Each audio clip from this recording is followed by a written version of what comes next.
Calling and inviting others to the values and ideals of Islam is a duty we especially have here in North America. Here at MacMSA, we believe in engaging in Dawah according to the holistic, prophetic example. From this example, once a semester, we book out the student-centered atrium in the area on campus that has the most student traffic and set up large-scale displays about Islam that fill the atrium. We go to great lengths and costs to put out state-of-the-art, unique, and innovative material that is attractive to passerbys and contains a clear and coherent explanation of the Islamic message. Presenting the Dawah Wall, a one-of-a-kind display that contains a concise explanation of Islam in addition to an elaborate diagram that puts the reader through the thought process of the Islamic way of life. That's not all. Presenting MacMSA's own Dawah Maze, a creative structure where content and material are attached. This allows for versatility of the content and shape based on the event.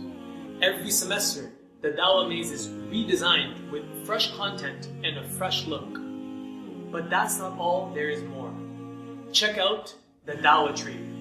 Inspired from the Quranic parable in Surah Ibrahim, the 14th surah of the Quran, where Allah likens Iman and faith to a tree whose roots are firmly planted and whose branches tower to the sky. We display various values of Islam along with relevant ahadith or ayat of Quran on the branches, which symbolize the branches of faith. In addition to these exclusive and innovative Dawah displays, we have tables, panels, mistle boards, as well as da'is that keep the atrium buzzing with Islam. MacMSA believes in continual follow-up with individuals interested in Islam. Many times, individuals may even take the shahada from an aggressive da'i, but are nowhere to be seen after. The goal of Dawah is not to get the other person to say a statement in Arabic. It is about sharing the values of Islam, showing the path of Islam, and helping others to get started on the path. For this end, we have a smaller scale weekly Dawah booth engaging in conversations weekly and making sure to follow up on those conversations. The Prophet ﷺ's Dawah was not limited to speech, but was also through action. He won people's hearts by embodying the message of Islam.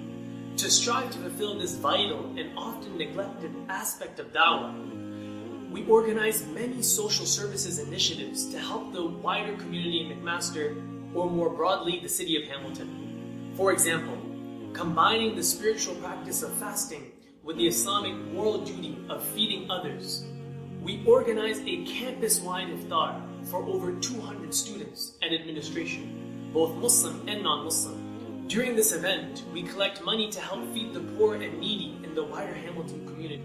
Imagine the student body seeing that Muslims care about the well-being of their society and are even making practical efforts to help.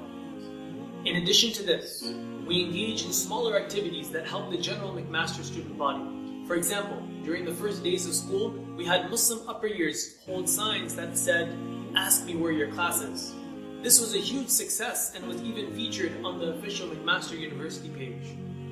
This not only displays the values of Islam to others, but helps others conquer this rising fear and trend of Islamophobia on campus. In the winter time, we hand out hot chocolates to students free of charge. We're also in the process of organizing garbage cleanups of campus to keep the campus green and clean. During exam time, we hand out nice exam distressors that contain candy and other goodies to help students unwind during this stressful time period. All of this is so that students can appreciate that Muslims are here to help benefit them and are not a nuisance to the community. There is so much more that Dawah does. We can go on and on, but this highlights some of the important aspects. In addition to all this, we provide rigorous Dawah training throughout the year upon the prophetic model. We invite guest speakers to talk about Islam geared towards the non-Muslims that fill the lecture halls. As you could probably tell, all of this takes a considerable amount of time, and all the people working behind the scenes are doing it purely fi sabilillah. In fact, many times the volunteers have to empty their pockets to keep the initiatives running.